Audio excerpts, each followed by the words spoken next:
தமிழ்நாடு முதலமைச்சர் வணக்கம். நான் கட்சியில் நல்லாவ மக்கள் மத்தியில் ஒரு பேரும் புகழும் வாங்கின திமுக சார்பில் ஒரு பெரிய அரசியல்வாதினா அடிப்பட்ட தொண்டை தான், தொண்டை மட்டும்தான். 3 மாவட்ட செயலாளர். இப்போ நான் கட்சிக்கு உங்கள் கட்சியில் ஜாயின் ஆனதுலேருந்து, என் கட்சிக்கு ஓட்டூர் மாவட்டத்துலேருந்து உங்கள் கட்சியில் நம்ம கட்சியில் திமுக கட்சியில் நான் சேர்ந்ததுலேருந்து 27 வருஷம், கொஞ்சம் நெஞ்சமில்ல 27 வருஷம் கட்சியில் பணியாற்றுறேன். சாதாரண தொண்டனாக தான் பணியாற்றுறேன். ஃபஸ்ட்டு 11 தொகுதி என்கேகே ராஜா அப்பா காலத்தில், என்கேகே ராஜா பெரியசாமி காலத்தில் மாவட்ட செயலாளர் இருந்தாங்க.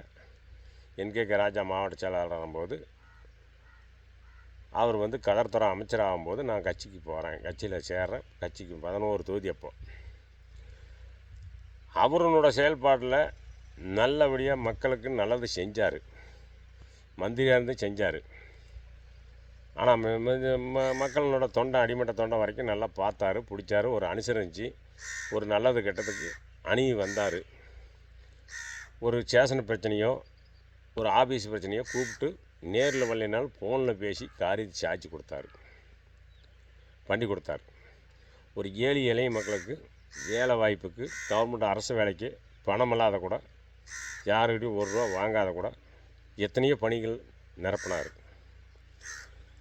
அவர் ஒரு செயல்பட்ட மனுஷனையே தூக்கி குப்பையில் போகிற மாதிரி போட்டாங்க. இப்போ என்கேகே ராஜாவை அவரும் கூட இருந்த பாவத்துக்கு இன்றைக்கி என்ன அவர் வயது கோரி விட்டார். அவர் எதாவது இருக்குது, சொத்து சோகம் இருக்குது, போய் பொழைச்சிக்கிறாரு, பண்ணிக்கிறாரு.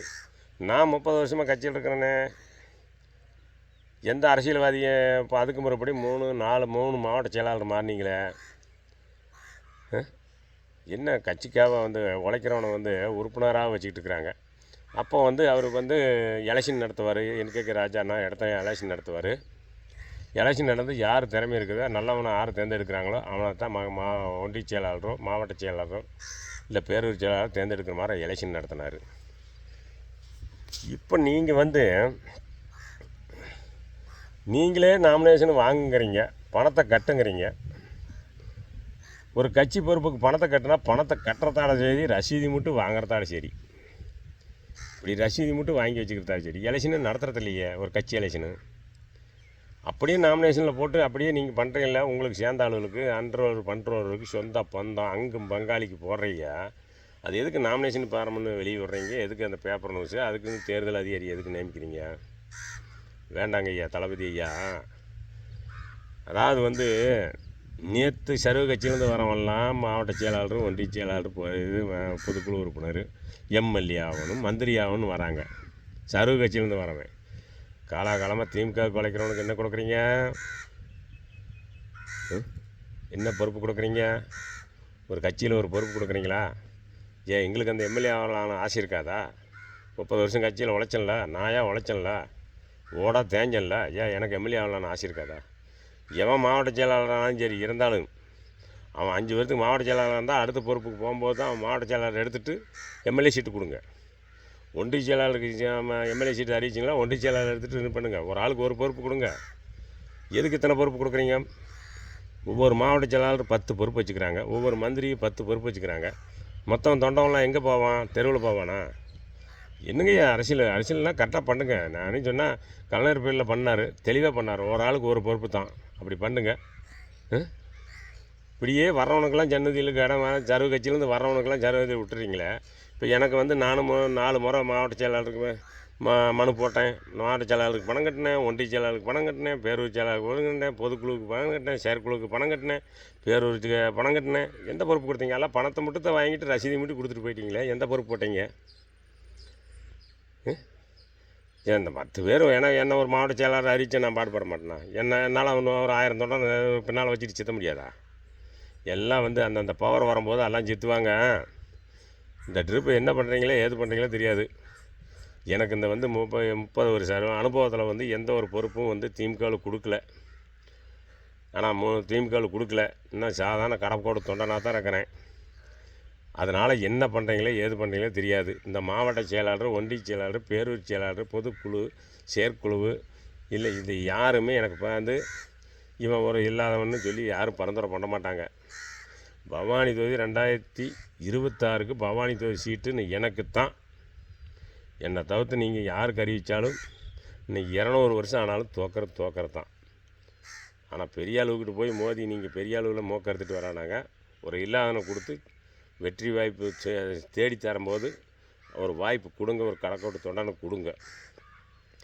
ஒருத்தனை போய் அடிக்கிறதுக்கு, ஒரு ஆணை அடிக்கிறதுக்கு ஒரு சுல்லெரும்பு கடக்கோட்டிலேருந்து ஒரு சாதாரண ஒரு உறுப்பினராக இருக்கிறவனை தான் கொண்டு போய் அடித்து தோக்கடிக்கணும். அப்போ தான் அந்த தலைமைக்கும் கட்சி தலைமைக்கும் நல்ல பேர், அந்த அண்ணா அறிவாலயத்துக்கு ஒரு பெருமை. கட்சி கட்டுப்பாட்டை மீறி இப்படி ஒரு சம்பவம் நடந்துட்டு வரலாறுலேயும் ஒரு பேர் வரும். ஈட்டுக்கீடெல்லாம் போட வேண்டாங்க. ஒரு அடங்காத திரிகிறான், அந்த தொகுதியில் அடங்காத திரிகிறான்னா அவனை ஒரு கடக்கோட்டு தொண்டனை போட்டு, இந்த ஜெயலலிதா எப்படி கடக்கோட்டு தொண்டை உறுப்பினராக இருக்கிறவனை போட்டு ஒரு திமுககாரனை எப்படி தோக்கடித்தாலும் அந்த மாதிரி கடக்கோட்டு தொண்டனை போட்டு இந்த ட்ரிப்பு பவானி தொகுதி எவன் கொம்பன்னாலும் தோக்க வைக்கிறதுக்கு 100க்கு 100 நான் வாக்குறுதி கொடுக்குறேன். எனக்கு தான் சீட்டு ஒதுக்கணும். மீதி எந்த கொம்பனுக்கு ஒதுக்கினாலும், எவ்வளோ பெரிய கோடீஸ்வரனுக்கு ஒதுக்கினாலும், பணப்பலனுக்கு ஒதுக்கினாலும் ஏன்னா அந்த ட்ரிப்பு ஜெயிக்கிறதுக்கு வாய்ப்பு இல்லை. நான் தான் ஜெயிப்பேன், எனக்கு தான் சீட்டு.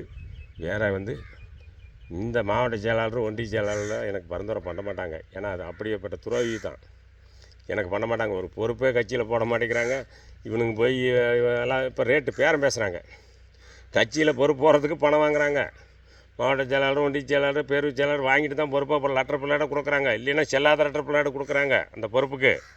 நான் எதுக்கு பணம் கொடுக்குறேன்? என் கட்சி அண்ணா காலத்துலேருந்து, பெரியார் காலத்துலேருந்து, கலைஞர் காலத்துலேருந்து, ஸ்டாலின் காலம் வரைக்கும் நான் பணம் இல்லாத ஒரு ரூபா நஞ்சம் வாங்காத நான் கட்சி பண்ணி பார்க்குறேன். நான் எதுக்கு பணம் கொடுத்து பொறுப்பு வாங்குறேன்? இப்போல்லாம் நடக்குது. எனக்கு 2026 எம்எல்ஏ சீட்டு எனக்கு ஒதுக்கு. நான் நின்று செவிச்சு காட்டுறேன். வணக்கம்.